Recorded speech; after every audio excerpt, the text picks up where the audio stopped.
Hi, Good morning. Pauline. Hi, Yes. good morning. Welcome, Stephen. Thank you. To Try Music. Yeah, it's really nice to be here. So we're going to have a nice conversation talking about Yamaha music education. Yes, It's going to be really fun. Pauline, tell us a bit about your background. Okay.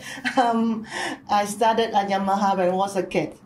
And during my lessons, I was exposed to all kind of music, different style, jazz, popular, Latin, classical, modern, every kind. And then I started to have more interest in about composition. Mm-hmm. So after high school, I decided to go to Japan to study composition. Yeah, so this is my path. So really thank you, Yamaha, for opening my eyes to music. And opening those doors, right? Yeah, I think that's exactly. the nice thing, is to open doors to creativity. I know it's similar to my background too, because I started Yamaha more than 30 years ago, and I was captivated by the creativity of the curriculum and how we can teach young children particularly, but all people, to create and enjoy music. I think this is really an important skill set, not just for music, but actually developing as a human being too, That's right.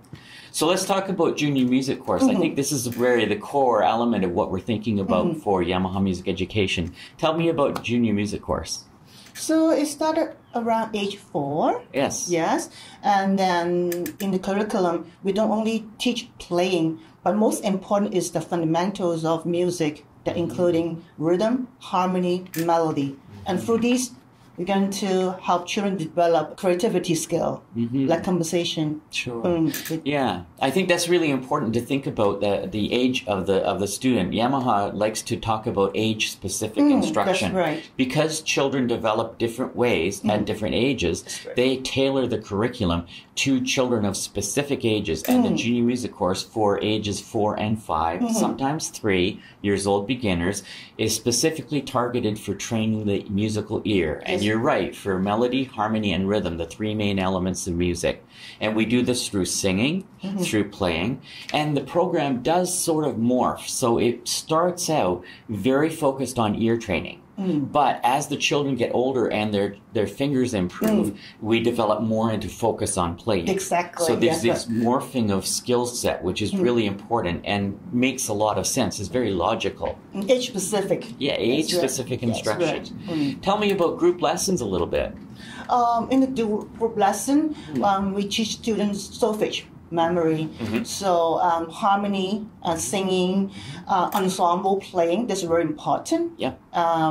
And through these, we're gonna also help them to develop composition skill in the future. Yes. It's like getting the tools developed so that we can build things, I think, which is really important. Yeah, group lessons, I think there's a lot of sort of misunderstanding about group lessons. Some people say, oh, well, aren't private lessons better?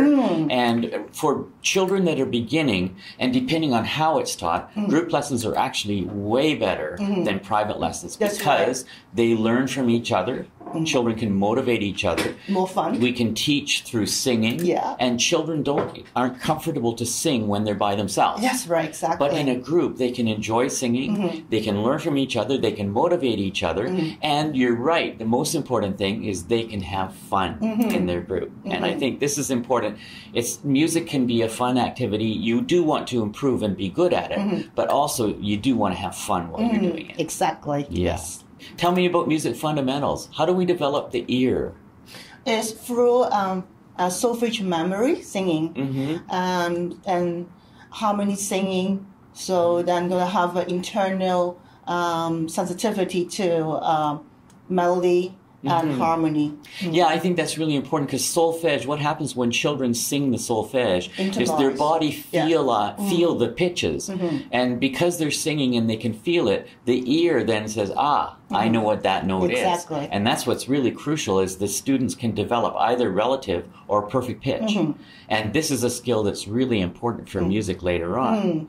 They can learn harmony through, first of all, singing and hearing, then playing the chords. And apply in the future. Yeah, so we first think of harmony as first learning words, multiple solfege syllables. Then we can put many of those together to make a musical sentence through harmony chords. And eventually we can turn into paragraphs or tell a story using the harmonic language that we learned. So it's like akin to learning English or another language. We start out with words, we build to sentences, then we build to phrases. I think this is a really nice progression. Yes, it benefits for them in the future if they're doing a conversation. Sure, absolutely. Yeah. And what about ensemble? Oh, that is a very crucial because it's a way to develop their sense of rhythm, the steady tempo. Because we play by yourself at home, you're never able to learn the sensitivity to rhythm, the pulse. When you play with everybody, then you know that you have to maintain a steady tempo in order to play Or what together. happens. Yeah, exactly. By ear, everything is... Otherwise, yes. it falls apart. Exactly. Yeah. So good ensemble, that means all the students are good at the ear, the pulses, the sensitivity to the rhythm. Yeah, I think for me too, the most important thing for ensemble is children can learn how music is built. Because we have a bass part, we have a harmony part, we have a melody part, but the student only has to play one of those, but they can listen to the other ones being made. And playing together, they can understand, this is what a bass does. This is what a harmony does. Yeah. So they can learn how this is built, which then leads to them composing and creating their own music, right? Almost like orchestra, right? For sure, yeah. Couldn't describe it better. Yeah. Great. And we can talk a little bit, too, about how music impacts development of children. It's known fact that children beginning music study between the ages of 3 and 6 have a really good chance of improving their spatial intelligence by more than 30 points.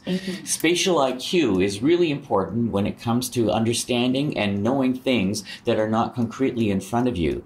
So for parents to understand what this means is that the children can actually do better at skills like geography, math, and sciences. Even though it's not really music related, they can use their music study to improve how they do in school. This is a really good benefit for children, and it makes their brains work better.